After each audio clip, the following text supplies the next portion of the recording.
మనమందరం అనుకునేది ఏమిటో తెలుసా? క్రికెట్ అనేది ఇంగ్లాండ్ నుంచి వచ్చిన ఆట అని. అది ఎంతవరకు నిజమో అనేది మనం ఈ వీడియోలో తెలుసుకుందాం. Welcome to Taramrutham. ఒకసారి ఆలోచించండి. బంతి కొట్టడం, పరిగెత్తడం, టీమ్‌గా ఆడడం, గెలవడం ఇవి నిజంగా కొత్తవేనా?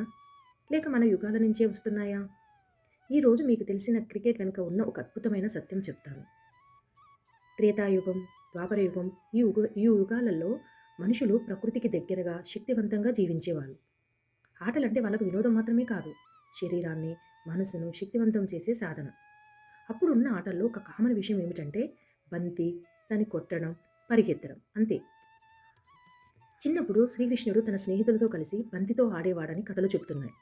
ఒకసారి బంతి యమునా నదిలో పడిపోతే దాన్ని తెచ్చుకోవడానికి కాళీయనాగుని ఎదుర్కొన్నాడు.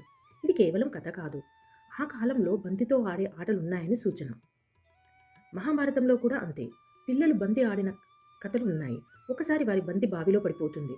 అప్పుడు ద్రోణాచార్యుడు బాణాలతో దాన్ని బయటికి తీస్తాడు. ఇక్కడ మనం గమనించాల్సింది ఏమిటంటే బంతి ఆటలు అప్పట్లో సాధారణమని. అంటే క్రికెట్ కాదు, కానీ క్రికెట్‌కి దగ్గరైన భావన అప్పుడే ఉంది అని నా అభిప్రాయం.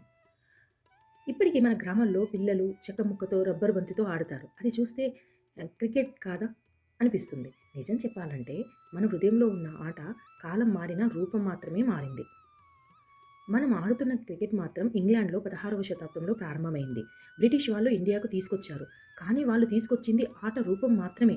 ఆట ఆడే ఆనందం మనలో అప్పటినుంచే ఉంది. మనిషి ఎక్కడ ఉన్నా ఆడాలనే కోరిక ఒకటే. యుగాలు మారినా, ఆటల రూపం మారినా ఆ ఆనందం మాత్రం మారదు. క్రికెట్, ఫుట్బాల్ లేదా పురాతన ఆటలు ఏవైనా అవన్నీ ఒకే విషయం చెప్తున్నాయి. మనం జీవించడానికి మాత్రమే కాదు, ఆనందంగా జీవించడానికి పుట్టాము. క్రికెట్ మన యుగాల్లో లేదు ఒప్పుకుందాం, కానీ మన యుగాల ఆత్మ ఈరోజు క్రికెట్‌లో ఉంది.